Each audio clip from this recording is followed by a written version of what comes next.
جب ہم Ertugrul Ghazi کا نام سنتے ہیں تو ذہن میں فوراً ایک ایسے مسلم ہیرو کا تصور ابھرتا ہے جو تلوار، ایمان اور انصاف کی مثال تھا۔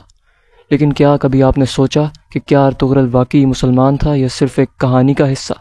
ڈرامہ دریلیش ارطغرل نے اس شخصیت کو اتنا زندہ کر دیا کہ لوگ اسے نبی کا سچا پیروکار، صوفی بزرگوں کا مرید اور قرآن پر چلنے والا شخص سمجھنے لگے۔ لیکن اصل تاریخ کچھ اور ہی کہتی ہے۔ مورخین کے ذرائع دیکھیں تو ہمیں ارطغرل غازی کے بارے میں سب سے پہلا ذکر ان عثمانی ریکارڈز میں ملتا ہے جو ان کی وفات کے تقریباً 100 سال بعد لکھے گئے۔ ان ریکارڈز میں ارطغرل کو کائی قبیلے کا سردار، غازی مجاہد اور عثمان اول کا والد بتایا گیا ہے، لیکن ان کی زندگی کے حوالے سے نہ تو کوئی ذاتی خط ملتا ہے، نہ ڈائری، اور نہ ہی کوئی عینی شاہد کا بیان۔ صرف چند مبہم روایات اور زبانی داستانیں ہیں جن پر عثمانی مورخین نے انحصار کیا۔ اب سوال یہ اٹھتا ہے کہ کیا ان زبانی روایات میں سچائی ہے یا یہ سب کچھ ایک خوبصورت انداز میں تیار کردہ بیانیہ ہے تاکہ عثمانی سلطنت کو ایک مقدس اسلامی بنیاد دی جا سکے۔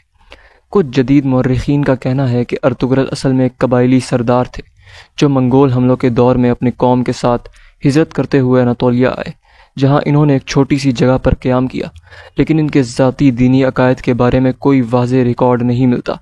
مگر ان کا لقب غازی جو اس وقت کے اسلامی مجاہدین کو دیا جاتا تھا، یہ ظاہر کرتا ہے کہ ان کی شناخت اسلام سے جڑی ہوئی تھی۔ اس کے باوجود کئی ماہرین کہتے ہیں کہ غازی کا استعمال بعد میں ان کی اسلامی شبیہ بنانے کے لیے کیا گیا، جیسے کہ کئی دوسرے تاریخی شخصیات کے ساتھ ہوا۔ ڈرامہ دریلیش ارطغرل نے ان کی شخصیت کو بہت تفصیل سے دکھایا، لیکن زیادہ تر مناظر جیسے ان کا روحانی تعلق ابن عربی سے یا حلیمہ سلطان کی جذباتی گفتگو یا ٹیمپلرز کی سنسنی خیز جھگڑے، یہ سب تاریخی حقیقت سے زیادہ افسانے پر مبنی ہے۔ یہ کہانی اسی انداز میں لکھی گئی کہ ارطغرل نہ صرف ایک سپاہی بلکہ ایک رہبر، ایک درویش اور ایک انسانیت کا محافظ نظر آئے۔ لوگوں نے اسے اسلام کا چیمپئن سمجھنا شروع کر دیا اور کچھ تو اتنے متاثر ہونے لگے کہ ان کی زندگیاں ہی بدل گئی۔ لیکن جب ہم ان کے اصل وجود پر غور کرتے ہیں تو بہت کچھ دھندلا سا لگتا ہے۔ یہ بھی کہا جاتا ہے کہ عثمانی سلطنت کے بانیوں نے اپنی سیاسی حیثیت کو مضبوط بنانے کے لیے ارطغرل کو ایک اسلامی ہیرو کا درجہ دیا تاکہ ان کی حکومت صرف طاقت سے نہیں بلکہ دین کی بنیاد پر بھی قائم ہو۔ یہ مثال ہمیں رومن امپائر یا مغل سلطنت میں بھی نظر آتی ہے، جہاں حکمرانوں نے اپنے ماضی کو مذہبی چمک دینے کے لیے کئی کہانیاں تخلیق کی۔